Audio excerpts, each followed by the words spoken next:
Good afternoon, ladies and gentlemen. Today we're talking to Dr. Georgia Eid. The topic of our conversation will be the effects of metabolism on mental health.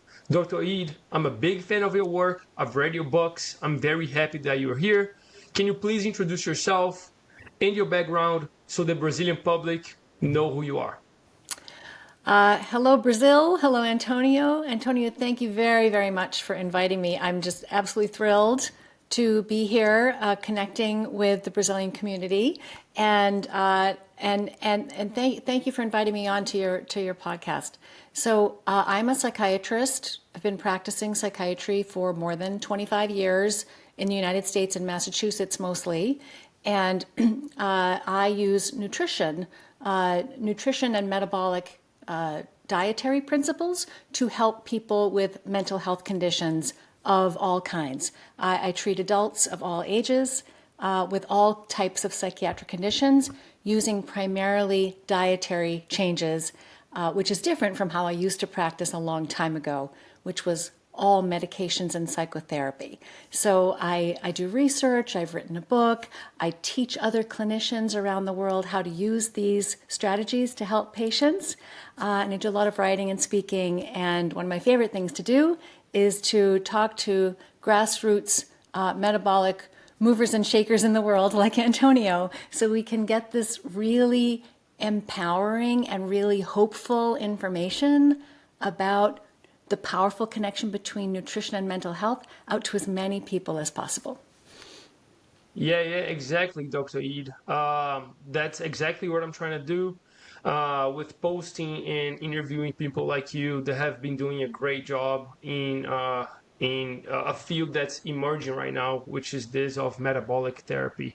But before we go ahead and dive into metabolic therapy, what I'd like to do so the audience can understand is the difference between the psychiatry that's going on right now and the metabolic pathway of psychiatry. Because from my perspective, it seems that more and more medications are being prescribed as the primary solution for mental health issues. I'm an example myself. I was diagnosed with ADHD and I was given Vyvanse for it. So like I wasn't asked if my diet, how was my diet, or how was I exercising or something like that. So how is that different from the metabolic pathway?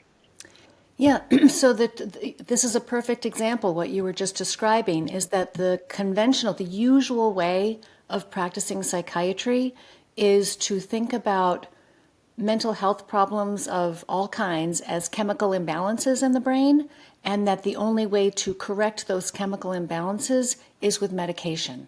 So if you go to see a psychiatrist who can prescribe medication, when they meet with you, they ask you questions, they try to figure out what the diagnosis is in the book, and then they begin by prescribing a medication that they hope will help you.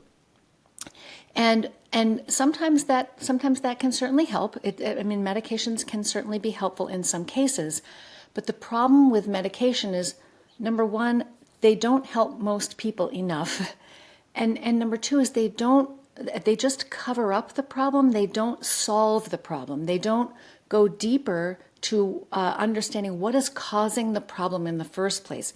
Why do you have trouble with your attention?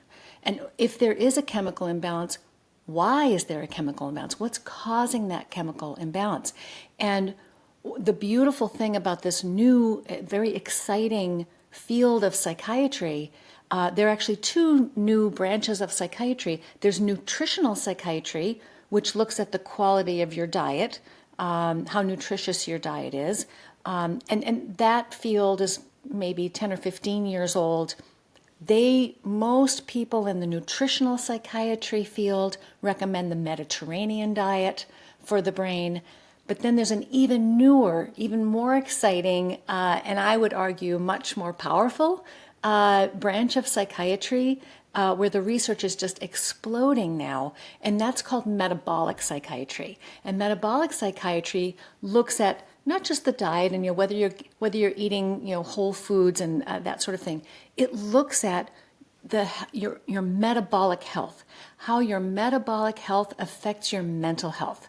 So metabolic health is, it means many things, but a lot of it is about how your brain makes energy. So and this is tied very closely to your blood sugar levels and your insulin levels, your exercise, your sleep schedules, and how much sunlight you're getting. All these very crucial lifestyle factors that determine how healthy your brain is and how well it can make energy. You can see in my face how happy I am that I'm talking to you right now, right? Because I love this, and this has completely changed my life too. And I'm guessing you did not learn this at school, did you? At med school. That is correct, Antonio. So, in fact, no psychiatrist learns this in school. No medical doctor learns this in school. So, 4 years of biology, college degree in biology. We didn't talk about food in the brain once. 4 years of medical school. We didn't talk about food in the brain once. 4 years of psychiatry residency training, which I did at a Harvard program in Massachusetts. We didn't talk about food and the brain once. So zero education about the relationship, the really powerful relationship between your food choices and your lifestyle and your mental health. And so those of us who practice this way, there's a small but growing number of us who practice this way, we had to teach this to ourselves. But now it really is exploding, and so it's growing very, very fast.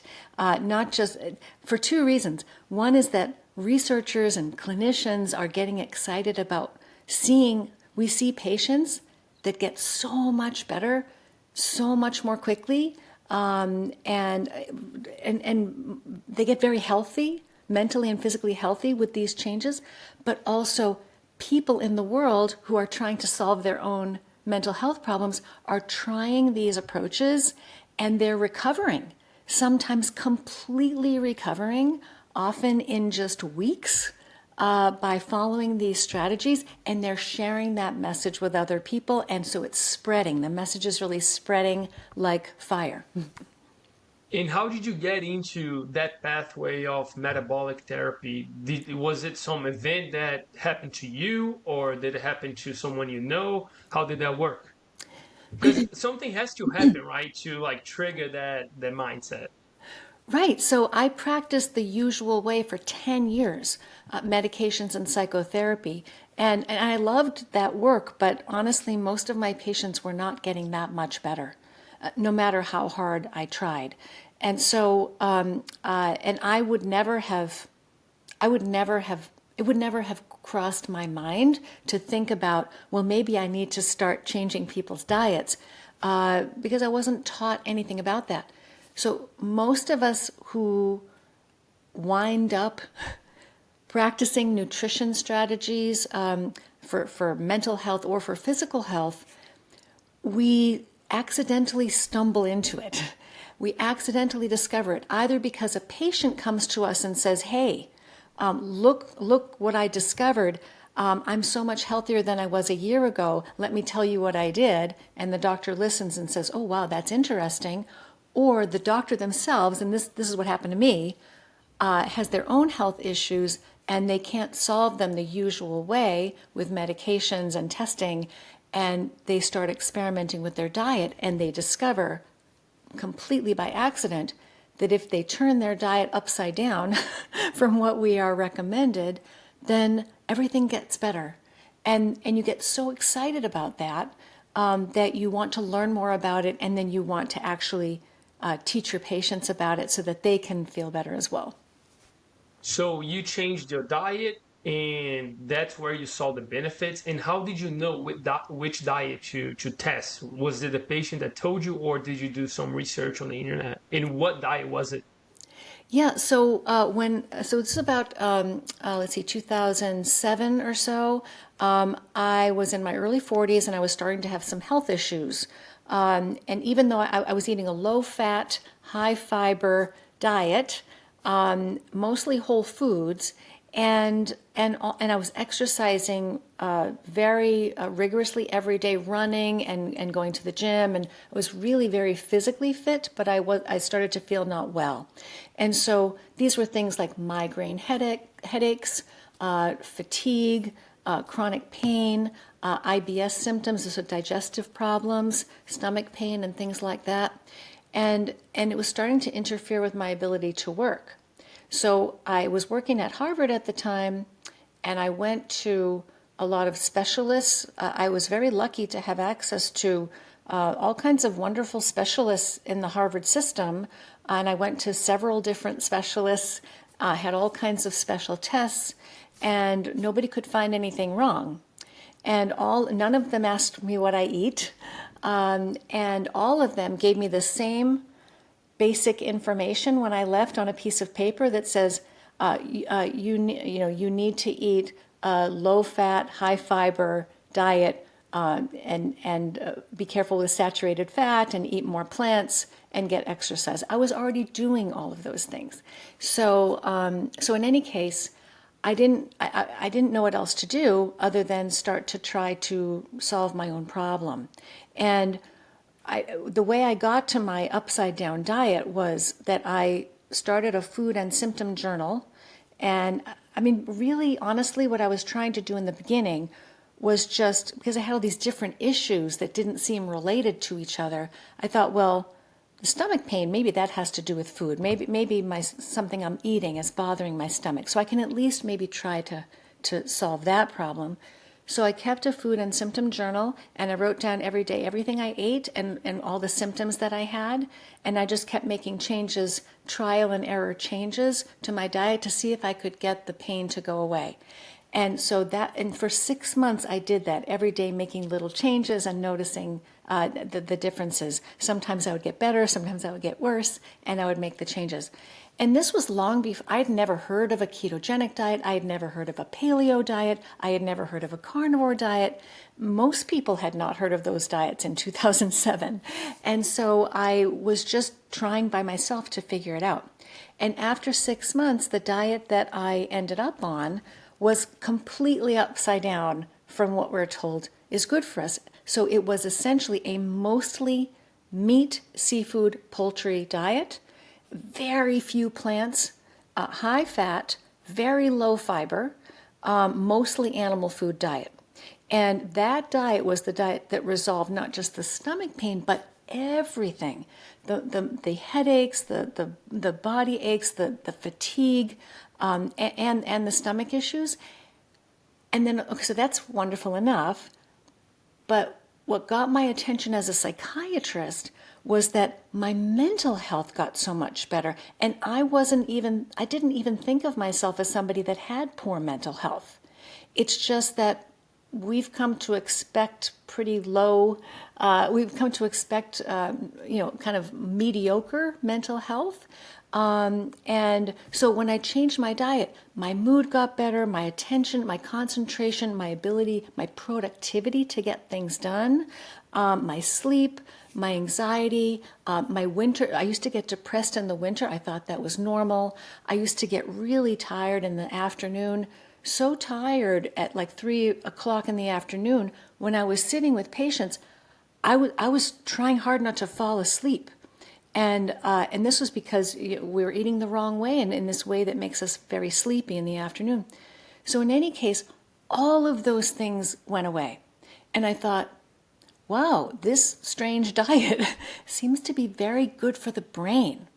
I wonder why that would be, because this diet is supposed to kill me.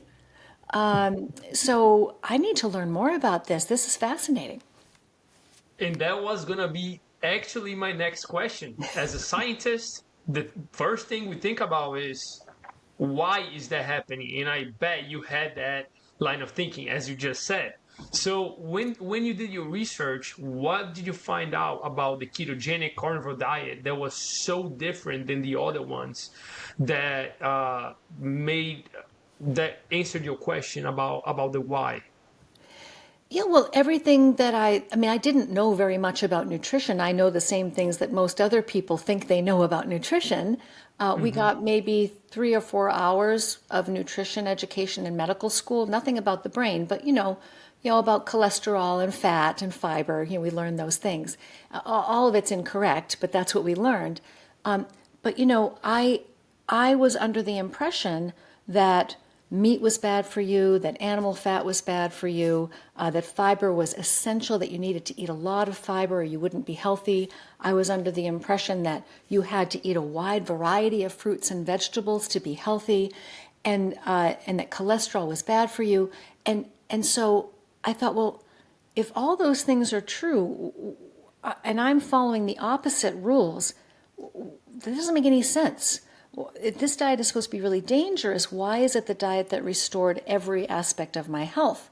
And so I started studying nutrition, the actual scientific papers. I'd never studied nutrition before. So I read the scientific articles, like, where does this information come from? Why is red meat bad for you? What's the difference between red meat and white meat anyway? Why do we need fiber? Why do we need all these fruits and vegetables? Or are there certain ones that are more important than others? What if I only eat 4 or 5? Is that going to be dangerous? Do they all have different things? Do I need to get? I just. Why is cholesterol bad for you?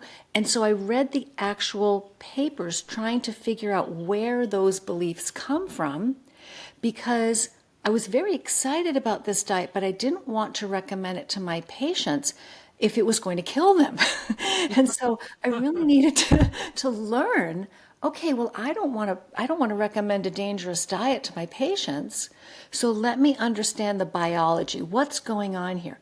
And it doesn't take very long when you're studying the actual science, the biology of food, and the biology of the brain, and the biology of the human body, and the history of the human species, anthropology, and what our ancestors used to eat. It doesn't take very long before you figure out that most of the nutrition information that we have in our heads is not based in biology. It's based in what I like to call wild guesses and wishful thinking. It's all theories, untested theories, beliefs that we wish were true about what we should eat. And most of it is completely upside down from the truth about the biology of the brain, the biology of food, and the biology of cells. And so once I realized that, and I studied for years independently to really put all the pieces together, connect all those dots, go down the cholesterol, red meat, fiber, fruits and vegetables, all those questions. Once I was very confident that I understood nutrition and that it would be safe to recommend these strategies to my patients, that's when I started incorporating nutrition into my work as a psychiatrist. So you incorporated mostly ketogenic diets or any type of ketogenic diets to your patients, like a carnivore diet, and is that how that went? It actually went the the opposite way. So my diet was a nearly, it was, I would say, like maybe 90 to 95% carnivore at that point, and it was also Hmm. ketogenic. But that I recognized that I had a lot of food sensitivities that I had developed in my early 40s, and so I thought, well, maybe most people don't need to be this strict. I'm probably more sensitive than the average person. So what I first did, the first thing I did was I started recommending paleo principles to my patients, and which are very safe. I mean, that's a very safe intervention. And so I started with paleo principles, and then when I learned about the ketogenic diets, the history of ketogenic diets for brain health, which goes back to 1921. The ketogenic diet, people think about it oftentimes as a weight loss diet, and it can help you lose weight if that's what you need to do. It can also help you gain weight or maintain your weight, depending on how you build it. But most people think of a ketogenic diet as a weight loss diet. But the original purpose of the ketogenic diet was originally created in 1921 to stabilize brain chemistry in children who had severe epilepsy, seizures. And this was long before the availability of useful seizure medications, which would come decades later. So these children, there was no other way to help them other than try to change their diet. And so the ketogenic diet was very successful in helping children with epilepsy. And it later became clear that it was helpful for adults too. So this is a diet that is very stabilizing for the brain. And so that was its original purpose. So when I learned that, I thought, epilepsy and bipolar disorder, these are very similar conditions. I prescribe seizure medications. I prescribe epilepsy medications every day to people with bipolar disorder. So if this diet can help with epilepsy, maybe it could also help with bipolar disorder. And I found a couple of papers in the scientific literature where people were thinking about that. Nobody had ever tried it, but they were thinking about it, right? And so that's when I started to think about ketogenic diets for my patients, and started to incorporate ketogenic diets into my clinical practice. And carnivore diets came even later than that, when I started to become more confident and a little bit more courageous about making recommendations to patients, especially those who were interested in going a little deeper with their dietary intervention. Yeah, I've read the research from Russell Wilder, right, about the epilepsy. Yeah, that's amazing. And is that because the ketogenic, is it because the ketogenic diet puts you in ketosis, which can be therapeutic to the brain, or is that because the insulin spikes are not happening all the time, and that may be beneficial to the brain? I know cause and effect, it's a pretty strong word, but maybe it's related or something like that. Yeah, so great question. So the ketogenic diet corrects and addresses multiple systems in the brain. So it obviously normalizes glucose, stabilizes glucose levels, so you're not getting spikes of glucose every time your blood sugar spikes, which is happening to most people multiple times per day. Most of us are eating too many of the wrong carbohydrates too often, and we're getting these unhealthy spikes in blood sugar. Every time you get an unhealthy spike in blood sugar, it happens in the brain as well. And when you get a spike in sugar in the brain, it damages the brain. It sets off waves of inflammation and something called oxidative stress in the brain, very damaging. And it also destabilizes brain chemistry. So it physically damages the brain, and it also destabilizes the very same chemicals in the brain that we're trying to balance with medications. So one thing the ketogenic diet is it removes those glucose spikes. It stabilizes glucose, and that's a very powerful effect.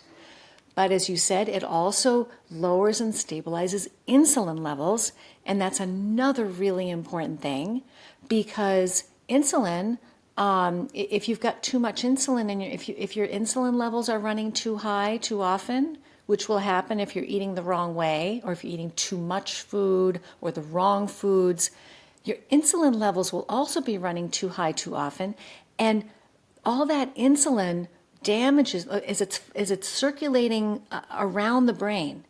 It causes the brain to gradually become insulin resistant, which means that it's going to become glucose. The blood sugar will still walk into the brain easily, but insulin is going to have a harder and harder time crossing into the brain.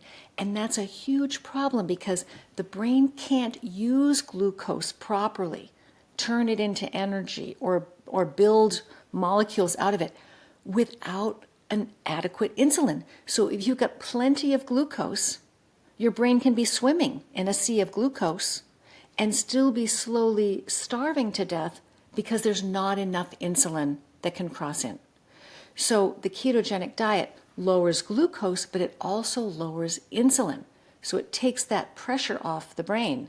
And it does many, many other things as well. So it stabilizes the chemistry in the brain. It heals the brain. It puts the brain into healing mode so that it can recover and recycle and repair itself over time. The longer you're on a ketogenic diet, the more brain healing will take place.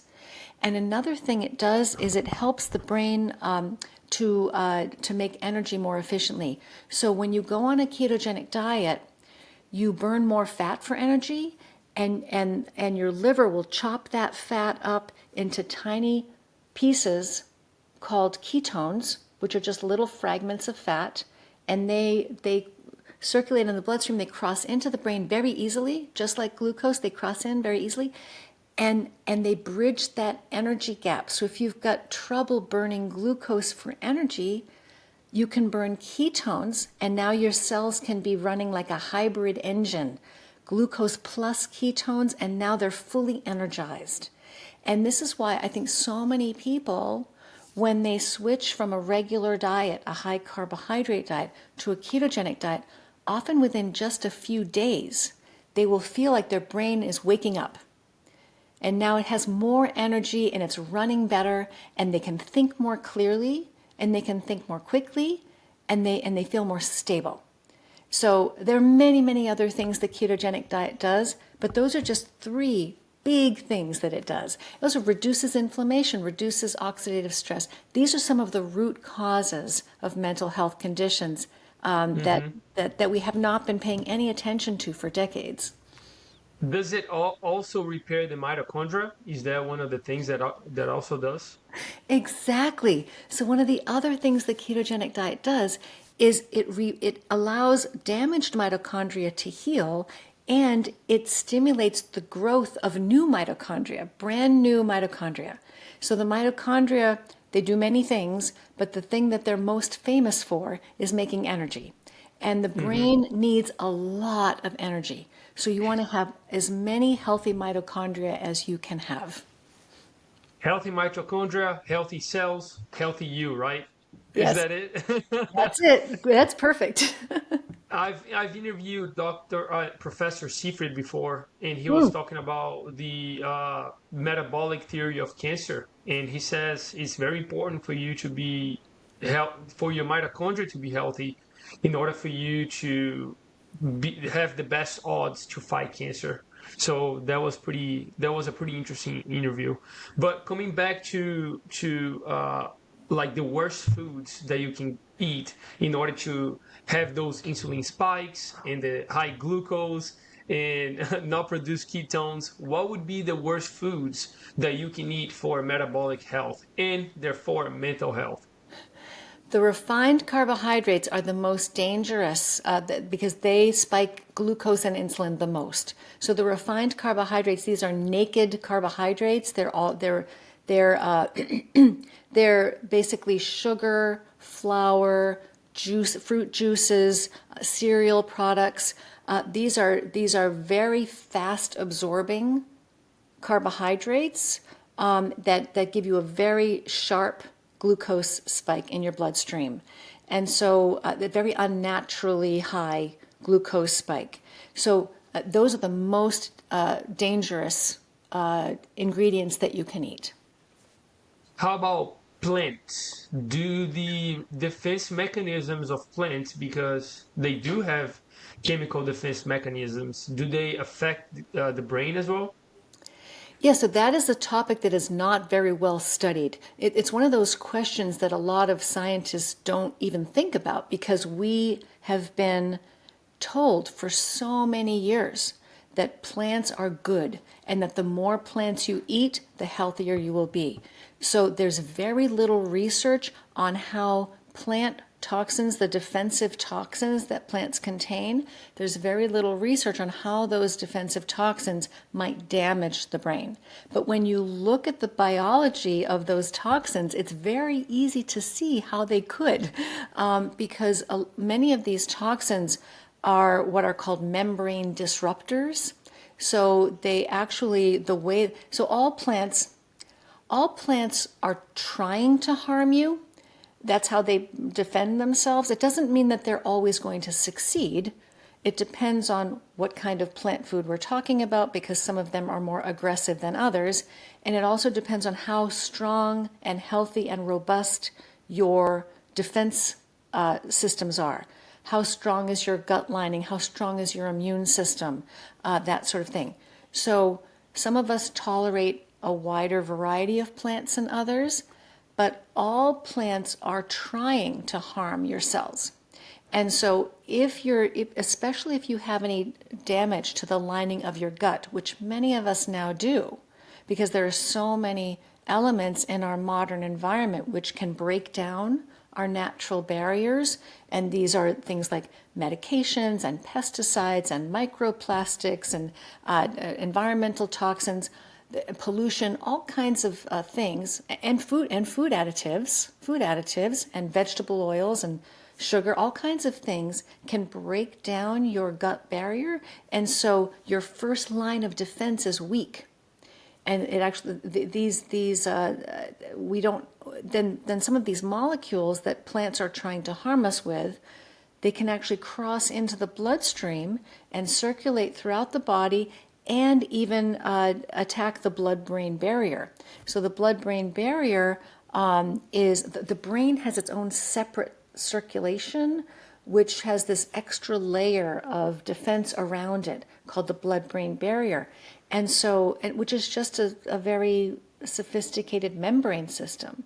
So any plant toxin that is designed to damage animal cell membranes could damage the blood-brain barrier. And we see in people, for example, with bipolar disorder, that their blood-brain barrier is leaky, that they do not have an intact blood-brain barrier. So people with something called insulin resistance, which we talked a little bit about before, if your glucose and insulin levels are running too high, which they are for most of us now, if you have insulin resistance, it is more likely that your blood-brain barrier has been damaged by that metabolic problem.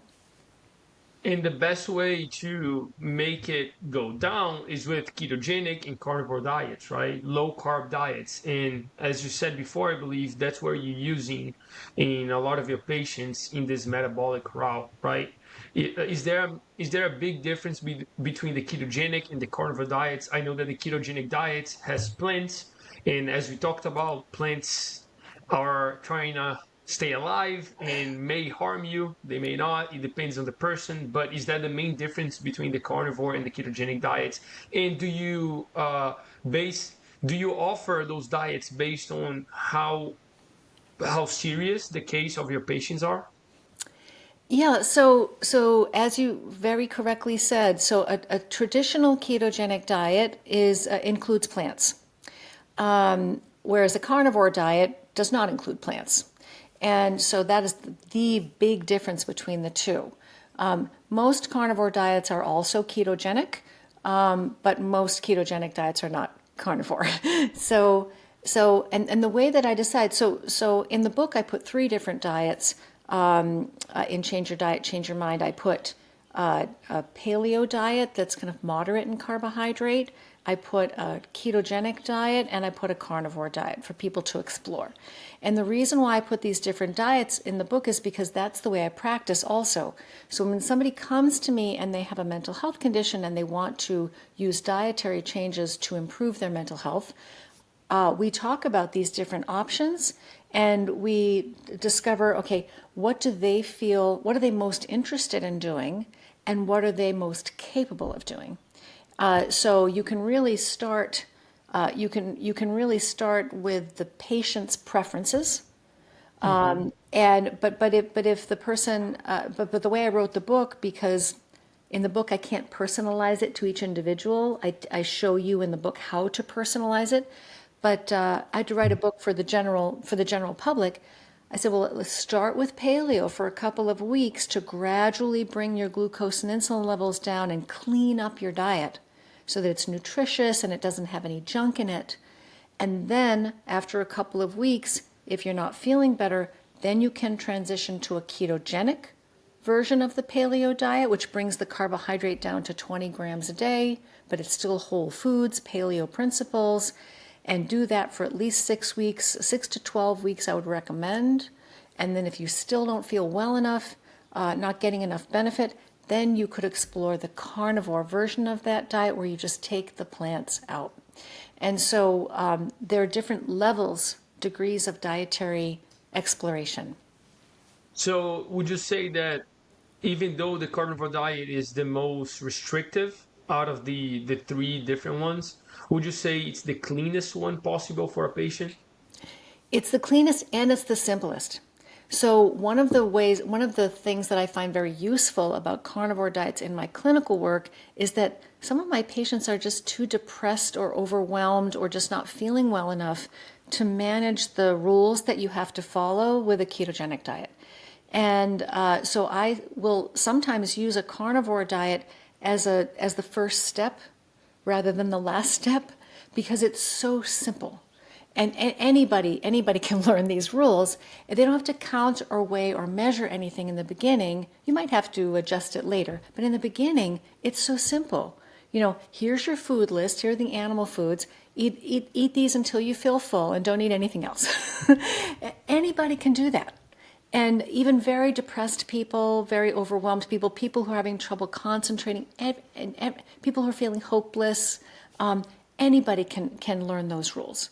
And so sometimes I just use it for a few weeks to get people to the other side, and then we sometimes will expand it to see, you know what I mean? So sometimes I use it as a bridge, and sometimes I use it as step one, and sometimes I use it as step 3.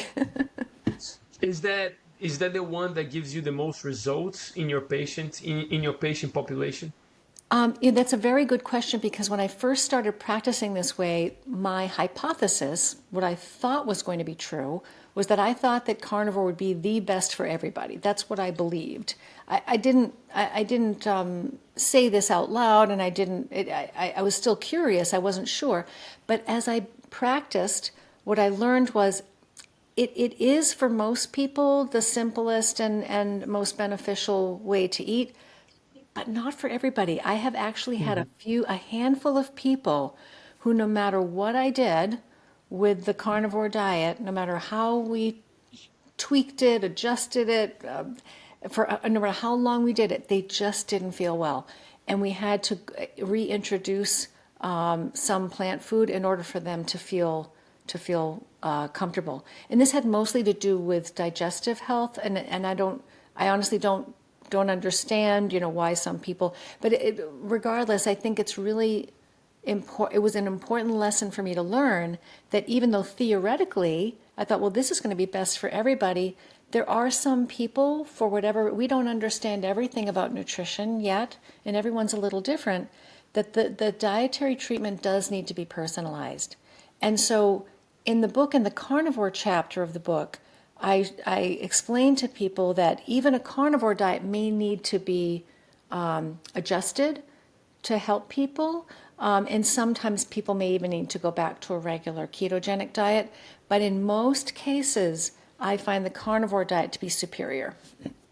And what kind of transformations have you seen your patients when switching to keto or carnivore? Yeah, amazing. So the thing about practicing this way, when I practiced the regular way for 10 years, and I saw some people improve on medication with psychotherapy and medication. I saw some people improve, but I never saw anybody completely heal, and I never saw anybody really fully thrive, and I never heard anybody say, I've never felt this good in my entire life. I hear this all the time in my practice now, because these strategies heal the brain. So they don't just cover problems up. They don't just manage symptoms. They don't just, improve symptoms. They heal. They have the potential to heal brain chemistry and brain anatomy, the structure and chemistry of the brain. And the longer people stay on these diets, the more healing takes place. So I've seen people with ADHD, PTSD, OCD, major depression, schizophrenia, bipolar disorder, early dementia, You anxiety, I mean, you name it, any condition that a person goes to a psychiatrist for, I've seen all of these types of conditions improve in many cases. It doesn't work for everyone, but it helps most people in ways that medications have not been able to do.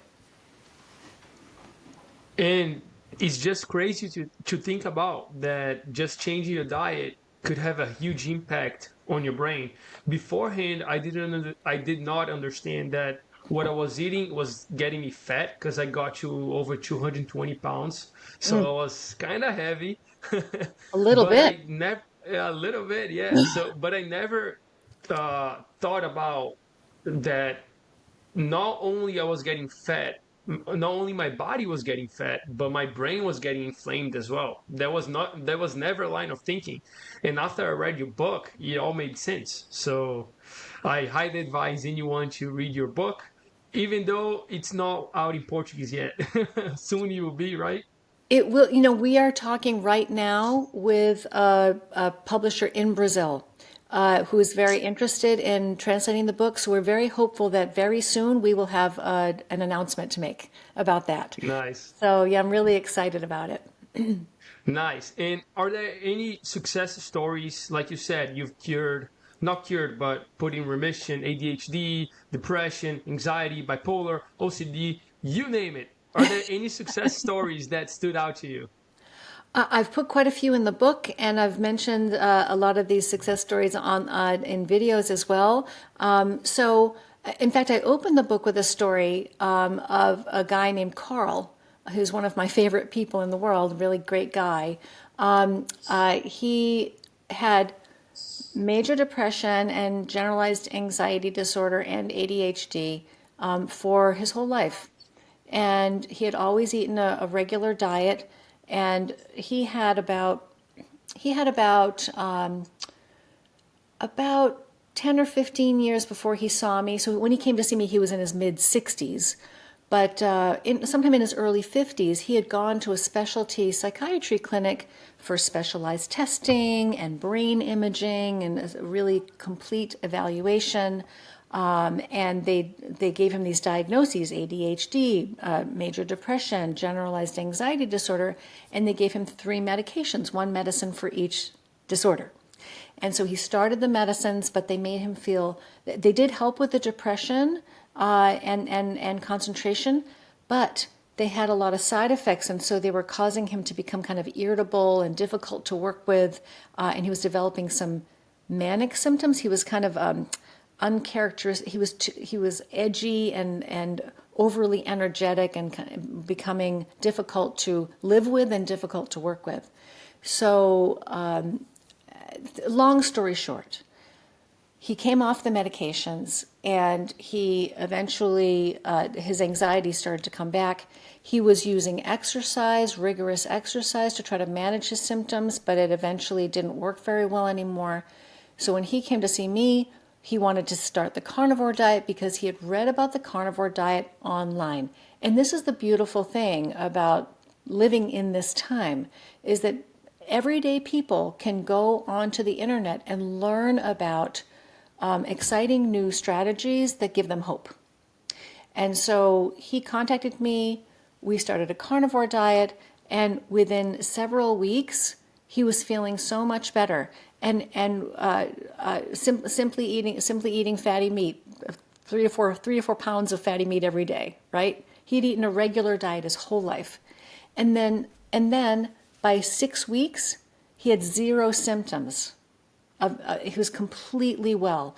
And he said, I've never felt this well in my entire life. And so, and this is the diet that is supposed to be the most dangerous for us, is the diet that completely resolved all of his mental health issues within weeks. And so that's just one of many, many stories that are in the book and others that are in my head. there's a story of a woman with early dementia who normalized her memory testing.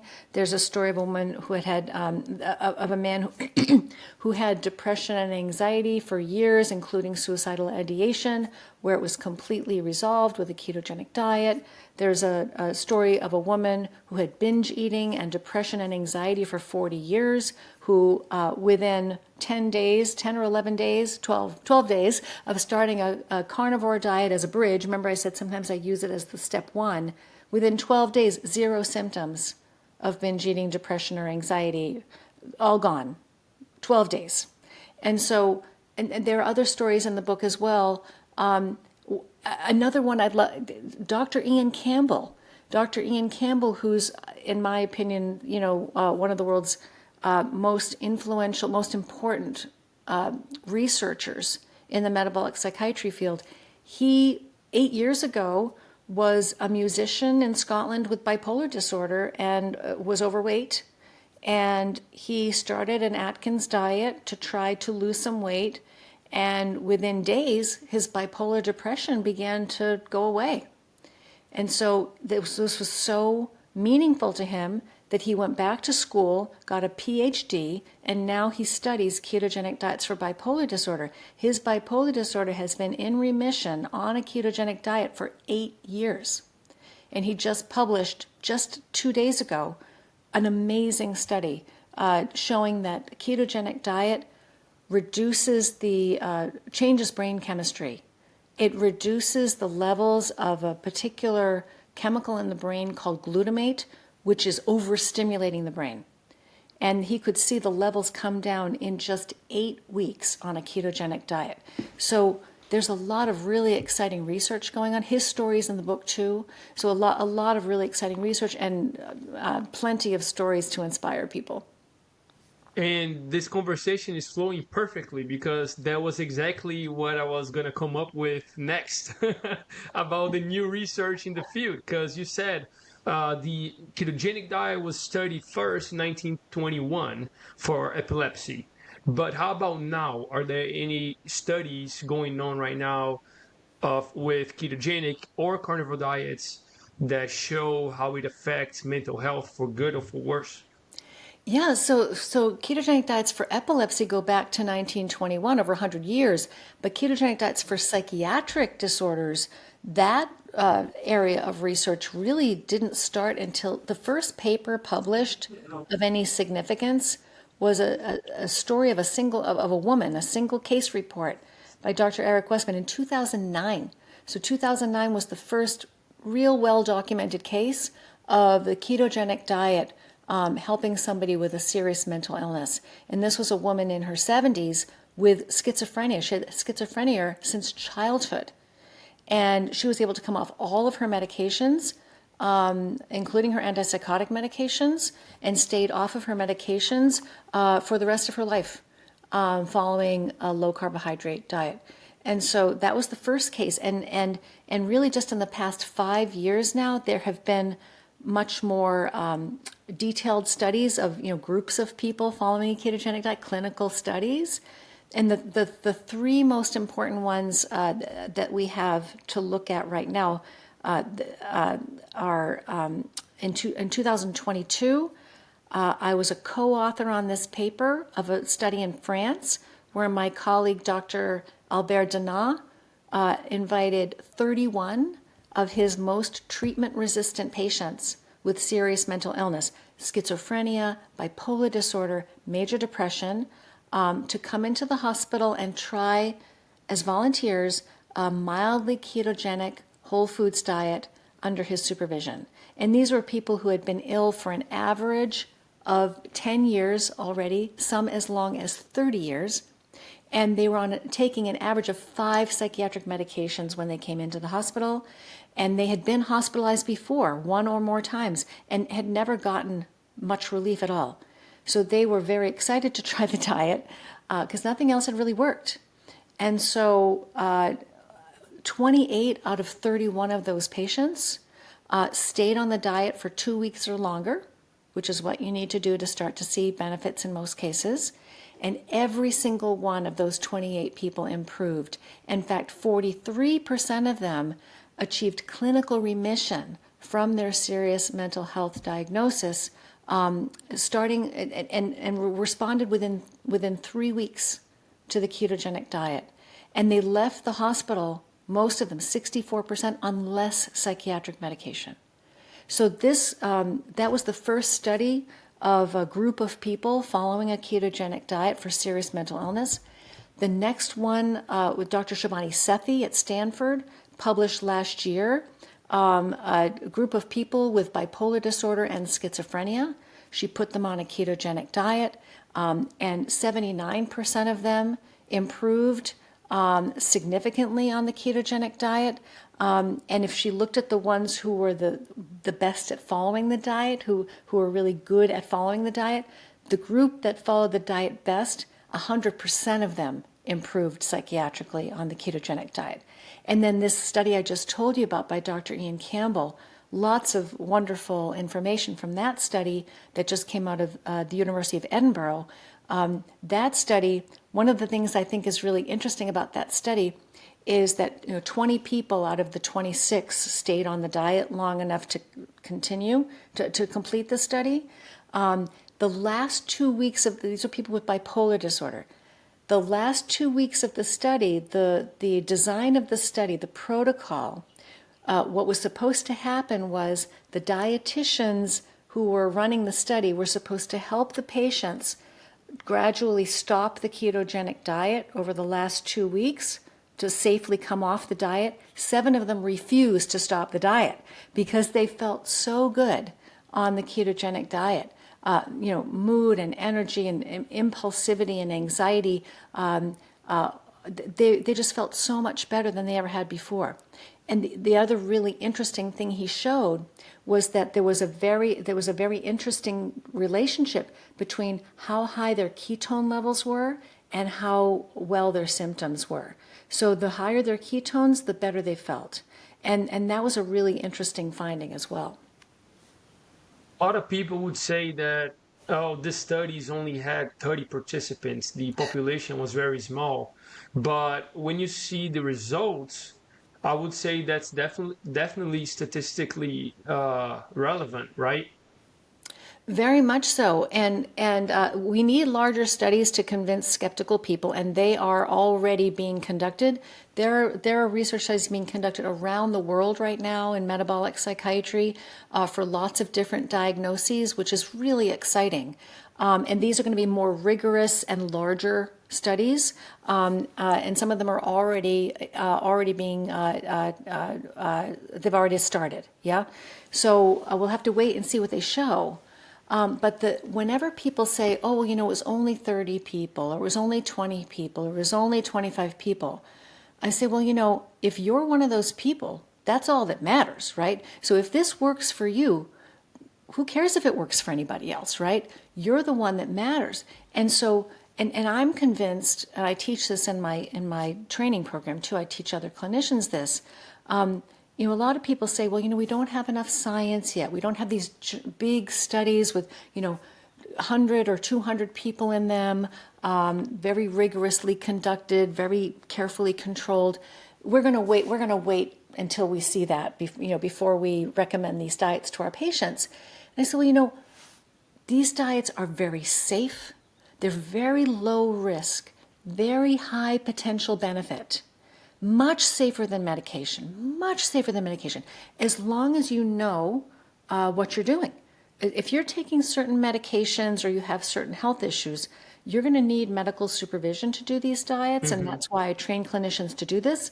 It's always best to work with a professional when you can, but there are some people who absolutely must work with a professional. So if you've got listeners who are taking psychiatric medication or any prescription medication, especially medicines for blood pressure, medicines for blood sugar, medicines for like diuretics that change your fluid and electrolyte balance, or if you're taking any psychiatric medications, you are going to need medical supervision to transition to a ketogenic diet or carnivore diet for it to be safe for you. And I make that point in the book as well. But it's really, it's just the first few weeks of the diet where you need to pay close attention to those things. The diet is not dangerous. It's the diet in combination with a medication or with a certain type of health condition where you're going to need to be followed very closely for it to be comfortable and safe. And it's not because the diet is dangerous, it's because the diet is powerful. It's because it's effective and it's powerful. And that's what you want. You don't want a diet that just nibbles around the edges of your standard diet. You don't want a diet where you're just sprinkling superfoods on top and hoping that something's going to get better. That doesn't work. If you want real change to your mental health, you need to fundamentally change your mental health. You need to fundamentally restructure your diet from the ground up in ways that make biological sense. If you're serious about your mental health, you've got to get serious about your diet. And so these are really powerful interventions. The ketogenic diet is really excellent at lowering blood sugar. So if you're taking a blood sugar lowering medicine plus a blood sugar lowering diet, that could drop your blood sugar too low. Of course it could, right? So that's not the diet's fault. That's the medication. If you've got high blood pressure and you take a blood pressure medicine that lowers your blood pressure, and you start a diet, a ketogenic diet, that in many cases is very good at lowering your blood pressure, your blood pressure could go dangerously low. That's not the diet's fault. That's the medication in combination with the diet. So it's really important for people to know that. And for the psychiatric medicines, the funny thing about the ketogenic diet is that it mimics a lot of the effects of psychiatric medicines. So psychiatric medicines are designed to change brain chemistry, right? The ketogenic diet does a lot of those same things. So let's say, for example, that you're taking a stimulant like Vyvanse. You were talking about Vyvanse for ADHD. Let's say you're taking in a stimulant, and then you start, and it's working relatively well for you, and you haven't changed the dose in a long time. And then you add the ketogenic diet to the Vyvanse. What could happen, and what I see sometimes happen, is that the Vyvanse will start to feel too strong because the diet is also stimulating. The diet is also improving brain chemistry in the same ways, some of the same ways that the stimulant is. So it's as though you're taking two medicines now. You're taking Vyvanse and you're taking ketones. And so you're getting an interaction between the two. And when that happens, it's actually a very good sign. It means that it's a sign that you might need less of that medication. You might even be able to come completely off the medicine eventually. So there are many other examples I could give, but the point I want to try to make is that the ketogenic diet is powerful brain medicine. And it's very important to work with somebody who understands how it affects your brain chemistry and your body chemistry and your medications. Yeah, especially if you have some kind of, especially if you're taking medication, right?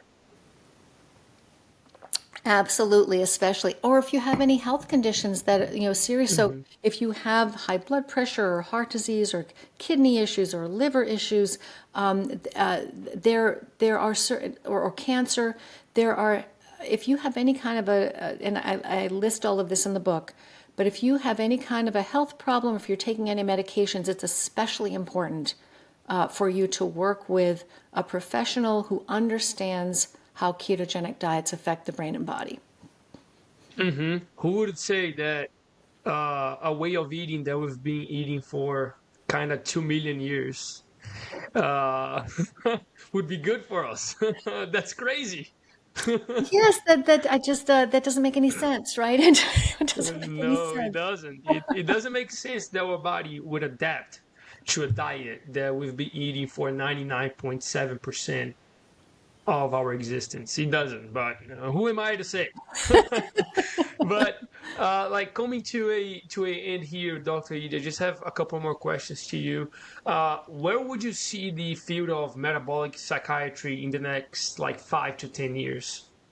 Oh, it is incredibly exciting. So, for people who want to keep up with the latest research and all the latest discoveries and inspirational stories about people with mental health conditions who have recovered using a ketogenic diet, I would recommend the Metabolic Mind website, Metabolic Mind.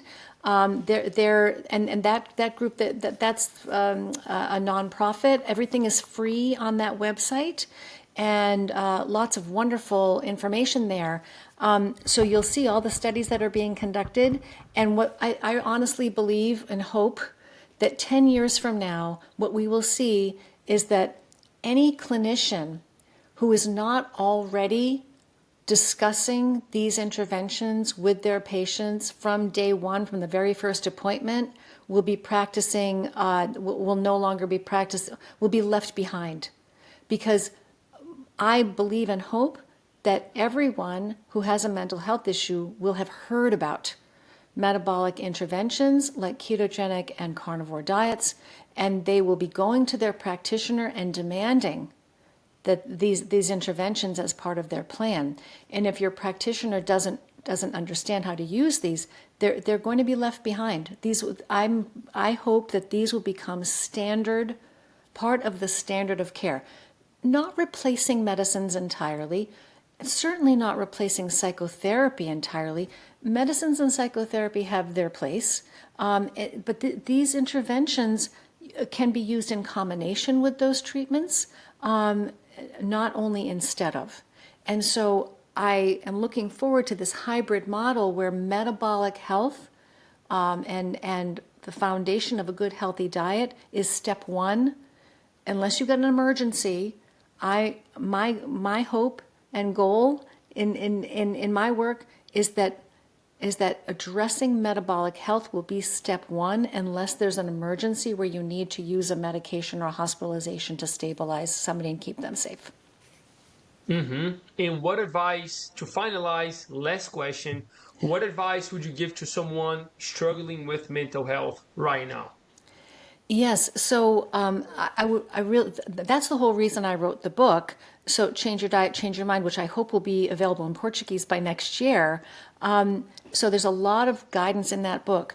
But I would also recommend that you look, I've got a free clinician directory on my website. The website is called diagnosisdiet.com. There's a free clinician directory. It's international, and you can search for clinicians in your area or who work online remotely who work this way if you want to get some support in using these interventions to help yourself. And honestly, if you aren't able to access a clinician for whatever reason, or if you just want to try to begin taking steps towards improving your own metabolic health on your own, there are some very simple things you can do with your diet that don't require any special medical support. And that is, there are 5 things I recommend people take out of their diet and that they can do right away if they want. It's the refined carbohydrates that we talked about before: sugar, flour, cereals, fruit juices, right? The vegetable oils, soybean oil and things like that, all the factory fats. Get the factory fats out of your diet. They are not good for the brain. And grains, legumes, and alcohol. If you take those 5 things out of your diet, which is very safe to do, that will be a big step towards better mental and physical health that you can do without any special medical support. And without even lowering your carbohydrate intake. You're basically just cleaning up your diet so that I call it first do no harm, right? Stop eating things that are damaging your brain and focus on nutritious whole foods. That's always step one. Thank you so much, Dr. Eid. I would love to talk to you a lot more, especially about vegetable oils, but that would take so long. But one thing that I like to say about vegetable oils is that if they were used for like in the World War II as submarine like oil, which is crazy, and they go through a process that has like 10 steps into it. So I don't know how people find it healthy. There are a lot of nutritionists here in Brazil that would say that vegetable oils and margarine is so much better than saturated fat, which is crazy for me. That's exactly right. So in the book, I show people it takes 15 chemical steps to make a vegetable oil. So if you're trying to make soybean oil at home, I show you the steps. They're very frightening. And so there's nothing natural about those oils and nothing healthy about them. And the short explanation is they cause oxidative stress in the brain. That's one of the damaging forces that is a root contributor to mental health conditions. So you really do want to remove those vegetable oils from your diet. Fat is not dangerous. So fats from whole foods are not dangerous. Fats from factories are dangerous.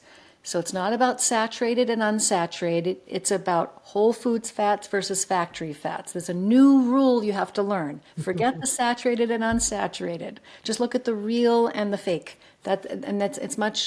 It's going to work much better for you if you think about it that way. Yeah, so the next time a nutritionist says margarine is better than butter because it has 0 calories and because it will not increase your cholesterol, maybe it's time to wave goodbye to that nutritionist, right? Or hit unfollow. Exactly. Unfortunately, many people are educated, have the wrong information. And so if a nutritionist is giving you that information, it's simply out of date. And you do need to seek somebody out who has the latest information about these foods. Yep, Dr. E, thank you so much. Where can people follow your work and learn a little bit more about your research? I think you said your website, right? I'll put the link down here in the description, but if there are any more, please let us know. Yes, so the website is Diagnosis Diet, and there's a lot of information about the book, the training program, the clinician directory, everything else there. But and also I'm on social media at Georgia Eid MD, on all kinds of different social media sites. You can find me there too.